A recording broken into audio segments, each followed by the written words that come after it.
లోక్సభ ఎన్నికల ఫలితాల్లో యూపీలో బీజేపీకి భారీ ఎదురుదెబ్బ తగిలింది. రాష్ట్రంలోని 80 సీట్లలో బీజేపీకి 33 సీట్లు మాత్రమే వచ్చాయి. అయోధ్యలో సమాజ్వాదీ పార్టీ అభ్యర్థి అవధేష్ ప్రసాద్ 54,567 ఓట్లతో విజయం సాధించారు. ఆయనకు మొత్తం 5,54,289 ఓట్లు వచ్చాయి. బీజేపీ అభ్యర్థి లల్లు సింగ్ కు 4,99,722 ఓట్లు వచ్చాయి. బీఎస్పీ అభ్యర్థి సచ్చిదానంద్ పాండేకు 46,407 ఓట్లతో మూడో స్థానంలో నిలిచారు. అయోధ్యలో రామ మందిర నిర్మాణంతో యూపీ లోక్సభ ఎన్నికల్లో లబ్ధి చేకూరుతుందని బీజేపీ భావించింది. అయితే ఈ విషయంలో బీజేపీ అంచనాలు తలకిందులయ్యాయి. అయోధ్యలో పాసీ వర్గం పెద్ద సంఖ్యలో ఉంది. అయోధ్యలో ఎస్పీ తన అభ్యర్థిగా ఈ వర్గానికి చెందిన అవధేష్ ప్రసాద్ను ఎన్నికల బరిలో నిలిపింది.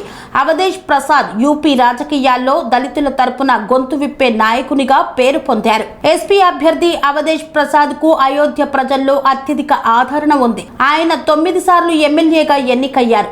మంత్రిగా కూడా పనిచేశారు. సమాజ్వాదీ పార్టీ వ్యవస్థాపక సభ్యులలో ఆయన ఒకరు. అయోధ్య బీజేపీ అభ్యర్థి లల్లు సింగ్ రాజ్యాంగానికి సంబంధించి చేసిన ప్రకటనపై బెడిసికొట్టింది. రాజ్యాంగాన్ని మార్చాలంటే మోదీ ప్రభుత్వానికి 400 సీట్లు కావాలని లల్లు సింగ్ వ్యాఖ్యానించారు. ఈ ప్రకటన బీజేపీకి ఎదురుదెబ్బగా మారింది. లల్లు సింగ్ అయోధ్య నుండి 2 సార్లు ఎంపీగా ఎన్నికయ్యారు. బీజేపీ ఆయనను మూడోసారి అభ్యర్థిగా నిలబెట్టింది. అయోధ్య పరిసర ప్రాంతాల్లో అభివృద్ధి కానరాకపోవడంతో లల్లుపై స్థానికుల్లో తీవ్ర ఆగ్రహం వ్యక్తమైంది. బీజేపీ రామ మందిరంపై దృష్టి పెట్టి ప్రజా సమస్యలను ఉపేక్షించిందనే ఆరోపణలు ఉన్నాయి. ఈ కారణంగానే లల్లు ఓటమి పాలయ్యారు.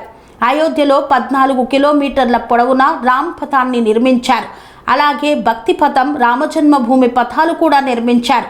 వీటి కారణంగా తమ ఇల్లు, దుకాణాలు దెబ్బతిన్నాయని, ఎవరికి నష్టపరిహారం అందలేదని స్థానికులు ఆరోపిస్తున్నారు. అయోధ్యలో బీజేపీ నేతలు తమ పార్టీ రిజర్వేషన్లను రద్దు చేస్తుందంటూ ప్రచారాన్ని సాగించారు. రాజ్యాంగాన్ని మారుస్తామని కూడా వ్యాఖ్యానించారు. దీంతో ఓటర్లు ఎస్పీ వైపు మొగ్గు చూపారు. అయోధ్యలో యువత ఓట్లు కూడా బీజేపీకి వ్యతిరేకంగా పడ్డాయి. స్థానికులు అగ్నివీర్ పథకం విషయంలో ప్రభుత్వంతో ఏకీభవించలేదు. పేపర్ లీకులు కూడా మరో కారణంగా నిలిచాయి.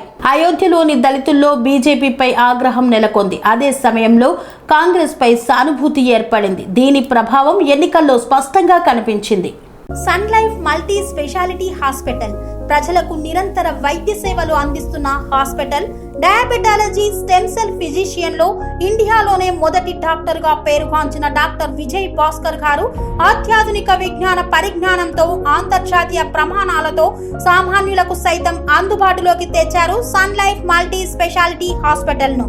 అనుభవజ్ఞులైన వైద్యులతో అన్ని రకాల వైద్య సేవలు, ఆపరేషన్స్, సర్జికల్ ఎమర్జెన్సీలు, ప్లాస్టిక్ సర్జరీలు, చికిత్స అందించనున్నారు. 24 గంటలు అందుబాటులో ఫార్మసీ మరియు అంబులెన్స్ సౌకర్యం కలదు. సంప్రదించండి Sun Life Multi Speciality Hospital, Dammaiguda. Contact number 8121678234, 9700971100.